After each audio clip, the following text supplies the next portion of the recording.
Hello and welcome to another exclusive review by me, Alex Belfield, here at celebrityradio.biz. We've just hit 60 million minutes viewed on YouTube. We're now the #1 reviewer of theatre in the UK and Las Vegas, and this week we're in Northampton at the Derngate for Cinderella, starring Anita Dobson. It's with great sadness that I have to say this show has no sparkle whatsoever.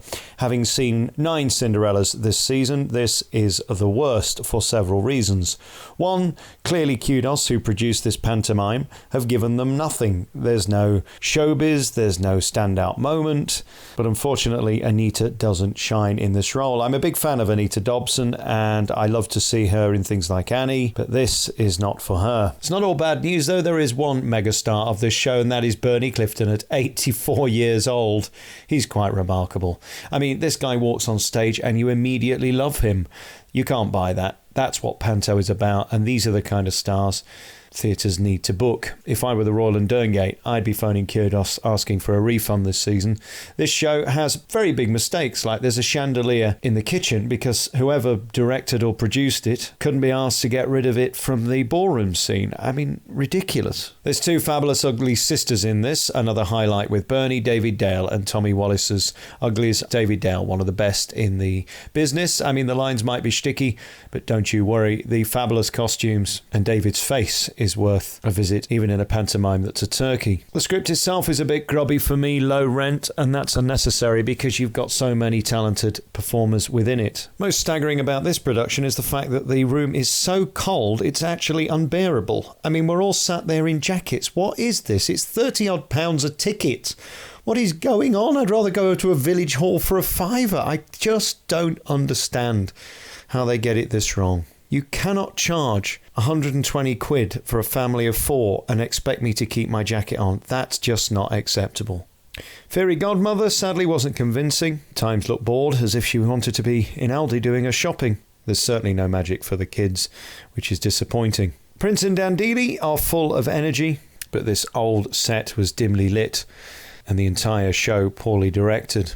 Martin James was a good Buttons, but he didn't resonate with the kids. For some reason, they didn't seem to like him, which is bizarre. I don't think I've ever seen that before. This is basically another cut and paste Kudos rip-off, where they've taken it last year from Hull, brought it down with little or no effort. Thank God for Bernie Clifton, who saves it. Frankly, this show could have been staged 20 years ago, all but about 3 gags. Totally unacceptable. If you put this in comparison to Sheffield, for example, that blew my mind early on in the season, it's incomparable. If I were the management at Royal and Derngate, I'd be on the phone to Kudos to sack him off tomorrow, and I'd have Cinderella brought down from Sheffield at any price. This just is not acceptable for the money. Listen, the kids will have a nice time. There's plenty of pop songs, and of course there's flashy lights that Kudos deliver with the odd bit of pyro. But is it worth 30 quid? It just isn't. And frankly, you can travel just a few miles up the road and see Nottingham, which is 10 times better, and you can go another hour up the road to Sheffield, which is 10 times better than that. That's how contemptuous this is of the best pantomime of them all, Cinderella, and it truly should be the most beautiful pantomime. It has everything. Hugely disappointed. I really wanted to love this one, but there you go, you live and learn. I've just checked pricing, by the way. For tomorrow night at 7 o'clock, the cheapest stalls ticket is £40. £40.75 to sit in the stalls. I went to see a Cinderella in Bridlington. You could get a ticket for 13 quid, and I'm telling you that production was better. It is beyond my comprehension how they're going to continue to get away with charging this amount of money for this standard of production. Hugely depressing, not good enough. And ironically, in the £13 Bridlington Spa, I didn't have to sit with my coat and scarf on with my hands in a muff. Who knew?